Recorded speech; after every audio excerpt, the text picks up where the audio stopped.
Thank you, Commissioner. Great to be with you guys today. Always a high bar to follow my friend Diane. She's, a rock star in these conversations today. So Brian and I will do our best not to be unduly tedious. If we are, I trust you'll nap. It's, that time of day. Look, what I want to talk with you about today is a couple things about how we got to the conversation we have about teacher evaluation, teacher pay, and teacher professionalism. Why I think it is that the way we set up the debate pretty much ensures that it's going to be a tedious and destructive debate, and what I think is a more fruitful and useful way to think and talk about how we pay and evaluate and reward teachers. And then I'm going to hand it over to Brian, who's going to talk about how some of this stuff is actually being done and how schools and systems can actually do this. First off, it seems to me that there are a couple things that we all agree on in the abstract. We all agree that we'd like teaching to be a profession characterized by opportunities for professional growth. We'd like teachers to be respected and be professionals. Unfortunately, right now, we've got a profession which employs about 3.3 million people, or more than 10% of all college-educated adults in the American workforce. We need about 300,000 teachers a year just to plug the departures, but all of our selective institutions combined at the post-sec level only graduate about 200,000 people a year. So if everybody coming out of any college that accepts less than half its applicants, every single one became a teacher next year, we would still need to scrape up under 100,000 people just to replace the departures. We have essentially created a profession where we are in a constant, unending race just to attract enough bodies. It doesn't have to be this way. In the early 1970s, when our National Assessment of Educational Progress scores were more or less where they are today for 17-year-olds, for instance, we had a teacher for every 27 students. Today, not class size, but teacher-student ratio, today nationally we have a teacher-student ratio of about 14 to 1. Since 2000, we have added adults to school systems at about twice the rate we've added kids. We have opted for a strategy which can best be characterized as quantity over quality. We have spent enormous sums not to find ways to rethink what teachers do and pay teachers well for great work, but to add more and more bodies to school systems. It seems to me this is a suboptimal approach. Now, let's think about for a minute why we got here. It's useful to keep in mind that American schooling did not spring whole hog from the mind of Zeus. First compulsory ed law in the American colonies was in the 1650s, Massachusetts Bay Colony. It's not until the early 1800s that there's any real coherent notion of schooling. And at that point in time, it's useful to remember that the teaching profession was 90% male. In 1810, 90% of teachers were men. It was something that second and third sons did when they weren't going to inherit the estate, when they got a little bit of learning while they were migrating west to plant their flag. That's why most of the early presidents had been school teachers. Problem with having itinerant men teach is that it kind of limits your ability to scale the stuff up. So when we get to 1837 and Horace Mann launches the common school movement in Massachusetts, and there was this notion that we needed to build systems of common schools. Why? Because we had Catholic immigrants from Ireland and Eastern Europe who were unlike the Protestants who were already here, whose parents practiced a suspect religion, and we needed to make sure that these kids are reading the right version of the Bible, the King James Bible, so that they would be more like real Americans and less like their parents. You needed adults standing in the front of those rooms making sure the kids were reading the right Bible. You didn't need a lot of skill. You didn't need a lot of knowledge. We weren't worried about educating all kids to a high bar. We just needed warm bodies. Where could you find warm bodies? Well, that's why you look to the women. Up until that point, it had been considered inappropriate for women to teach school. The only educational roles you found for women in the early decades of the 19th century were in dames' schools, preschools they ran out of their home, because it was thought to be non-hygienic, it was thought to be immoral for women to teach somebody else's children out in public. So in order to make schools manageable and affordable, we had to change the expectations around the feminine role. We needed schools where we could teach women the norms of how you interacted with somebody else's kids out in public. So we launched institutions to train future teachers. We called them normal schools, starting in the 1830s. That's the proud heritage of today's teachers' colleges, by the way. This was enormously successful. By the 1890s, you had gone from 90% of teachers being male to 80% of teachers being female. There was no expectation that teachers would be particularly skilled, would be respected, or that we would have to compete for their services because women were pretty much locked out of everything else in the workforce. So by the time you get to the progressive era, the early 1900s, when only 1 American in 10 even finished high school, we had a profoundly problematic model of teaching. We paid women teachers half to a third of what we paid their male counterparts who did the exact same job because we figured men had families and women didn't. States felt free to fire teachers for whatever reason they felt like. In New York State in the 1930s, you could be fired if your weight exceeded the recommended weight on the height and weight chart because they thought it was a non-hygienic model. They knew that when pregnant women started to show they were a bad model for kids, so they fired them. The superintendent of Cleveland during World War I wanted to fire anybody suspected of having German ancestry. During the Red Scare, teachers were fired if they were alleged to have communist sympathies. So at this point in time, in 1910 and 1920, I got to tell you, there were 2 reforms that were pushed hard that made a ton of sense. One was called teacher tenure. The idea was teachers should not simply be able to be fired because of religion or because they became pregnant or because of their weight. Now, at that point in time, there was no such thing as equal employment opportunity laws. There was no EEOC. So the tenure protections that were created, I think, were both appropriate and sensible. In order to try to make sure that teachers were paid on the basis of the job they held, rather than some presumption about their gender, we instituted something called the step and lane pay scale, where teachers started to be paid based on how long they had taught and on the formal credentials they had earned. I got to tell you, in 1910 and 1915, when it was first introduced out in the Midwest, perfectly sensible and appropriate reform. Things like tenure and step and lane pay are not in and of themselves good or bad. They were responses a century ago to dysfunctional elements in the way we handled and managed teachers. Now, they weren't the only way to do it. Some folks suggest that when we talk about paying some teachers more than others, or paying talented people more than people who stink at their jobs, that this is a radical and unusual notion, at least in education. I wrote a book a few years back for Harvard called The Same Thing Over and Over. One of the things I point out is, for instance, the Greek city-state of Chios, 2,500 years ago, paid first-grade teachers more than second-grade teachers, more than third-grade teachers, because they thought first grade was more important and more challenging than second and more than third. I have no idea if they were right or wrong, but the idea that you pay teachers based on the work they do and how hard you think it is hardly a new idea. In fact, Chios paid literature teachers 500 drachmas, twice what it paid javelin and archery teachers. And they paid music teachers more than any of them. So the idea that step and lane pay or tenure are somehow central and inherent in the right way to organize schools and the only appropriate way to treat teachers is nuts. It was one reasonable response at one historic moment. Problem is, the historic moment has changed in fundamental ways.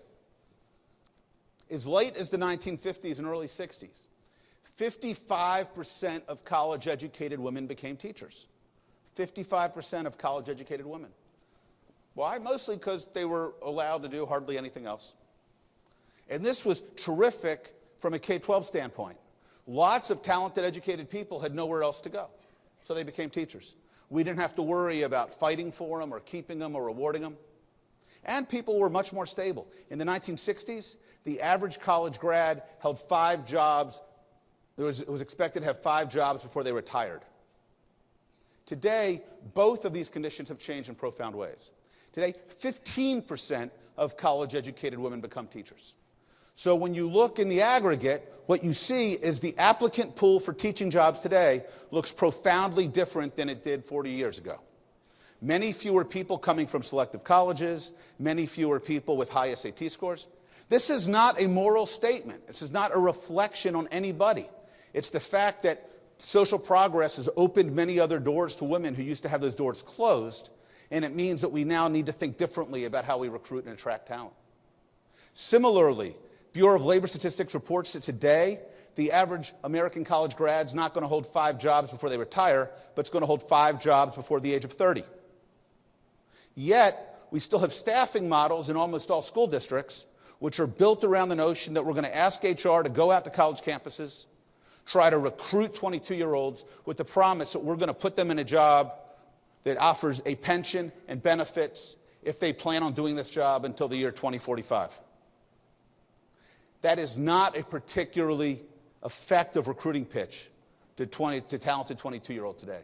It just isn't. Now, that doesn't mean that this model of teaching is bad or wrong. It just means that it was a perfectly appropriate way to recruit and attract and use talent in mid-20th century America. As the world in which we inhabit has changed, as the talent pool has changed, thinking about how we change the use and compensation and evaluation of teachers shouldn't be seen as an attack on schooling.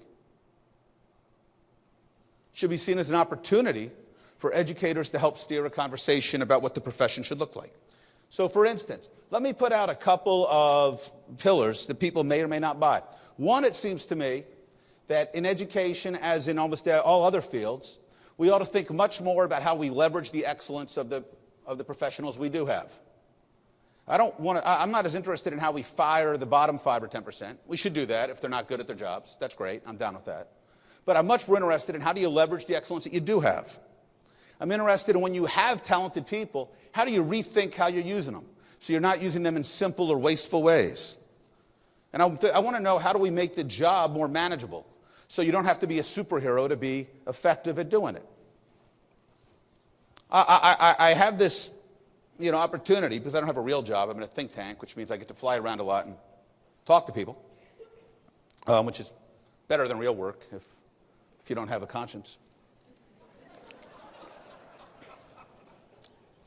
And so I have this thing where I'll go to schools, and something I like to do routinely, especially say with an elementary school, because it's the easiest kind of example, sit down with the principal and I'll say, hey, what's the most important thing you're tackling right now? And they'll always tell you English language arts, 9 times out of 10. Because they say, if we get reading on grade level, I got a fighting chance with the rest. If the kids aren't reading, I can't get anything else done. So, okay, that's great. Who's your best reading teacher? Teacher A. Who's your worst reading teacher? Teacher B. So we go and look at their 4th grade reading teachers. And their best 4th grade reading teacher is teaching reading for 90 minutes a day to 31 kids. And their worst 4th grade reading teacher is teaching reading for 90 minutes a day to 31 kids. And both teachers are patrolling the CAF, and both teachers are doing unload and bus duty, and both teachers are teaching 90 minutes of math. And when we'll sit down, I always say to the principal, hey, I noticed this. Anything strike you about it?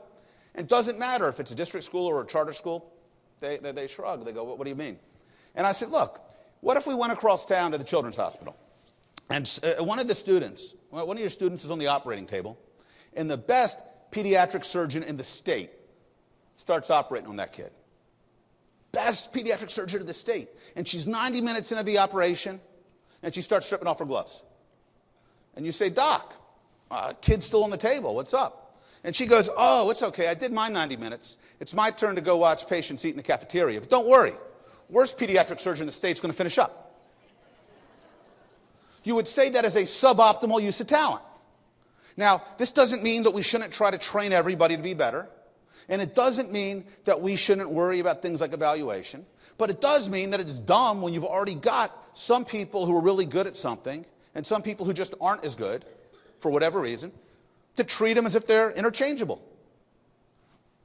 Very few professional organizations do this. Law firms, medical practices, professional sports teams build around the talent they've got rather than try to find talent to wedge into the boxes that happen to exist.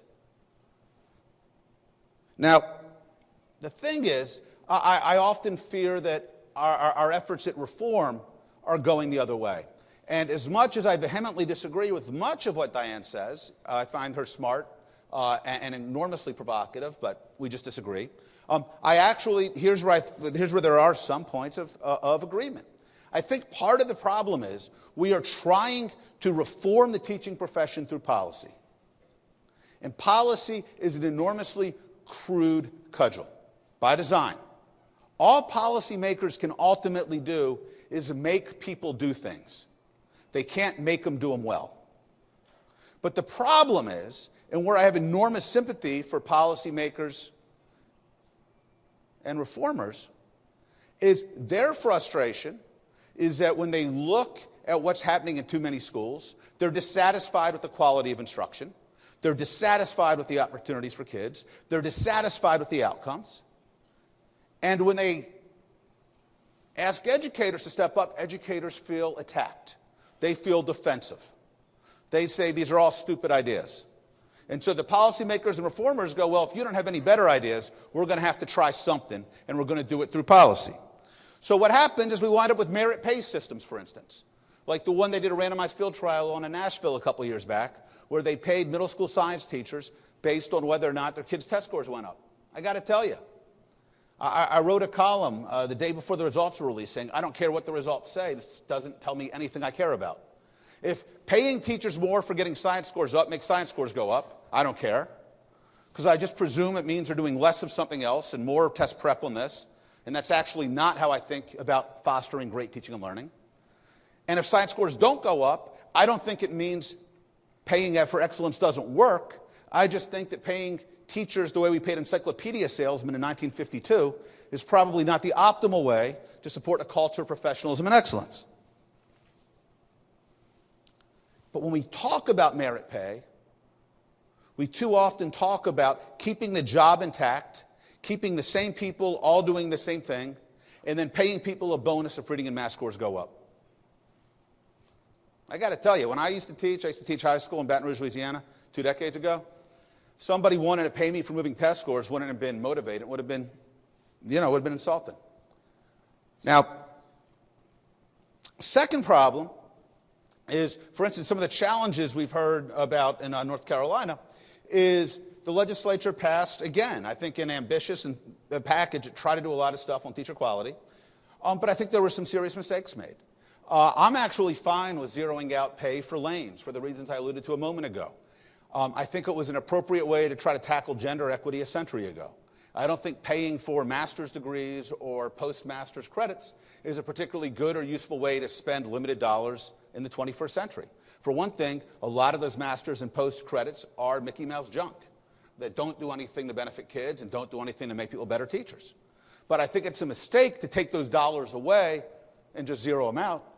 What I'd like to see the conversation be is how do we take those dollars out of something that's not making a difference for kids and reinvest them into strategies that are actually going to encourage and reward teacher excellence in a sustainable fashion. Third problem with some of what we talk about as legislative fixes is we're particularly caught up right now on measuring teacher quality in ways that we know how to measure, which means reading and math scores or structured observational protocols. Problem with both of these is they're enormously limiting, but particularly the emphasis on reading and math scores is the demarcation of good teachers. For one thing, as you guys know, only about 22 or 24% of teachers in most states actually generate reading and math scores that can be used under an NCLB testing regimen to look at a teacher's value add. But more fundamentally, what happens when you actually try to get creative about rethinking the teacher job or rethinking school models? If you are blending responsibilities with online delivery, if teachers are team teaching, if you've actually got teachers handling those elements of instruction that they kick butt on and handing off the others, you don't get good value-added metrics on teachers. Value-added metrics can only be reliably obtained when one teacher owns 30 kids for 180 days, which wedges us ever tighter into that Horace Mann box. So look, I think we need to rethink tenure. I think that starts by moving away from traditional tenure, because I think it's problematic. We need to rethink step-and-lane pay, I think. I think teachers need to be more accountable for the work they do. But I think when we try to fix all these things through policy levers, we ask policy to bear more weight than it can. Policy is not a subtle tool. I think However, the teachers have often left policymakers no choice but to use this blunt tool, because teachers have not done a good enough job in the last 20 years of stepping up and saying, we want to be held accountable. Here are good and smart ways that you will actually get differentiation, that we're not going to identify 99% of us and our colleagues as effective. Here are ways that we actually think we can differentiate compensation in ways that reflect the fact that some people are doing more good for kids than other people. Now, if teachers step up and offer those solutions and own those ideas, I think it's incumbent on policymakers to understand that their job is primarily to open the door to let that happen. And I think there are enormous and vast possibilities today, given the changes in the labor force, given the changes in how Americans think and go about careers, and given the changes in technology and technological delivery. And with that, let me turn it over to Brian to talk about how some of this is playing out.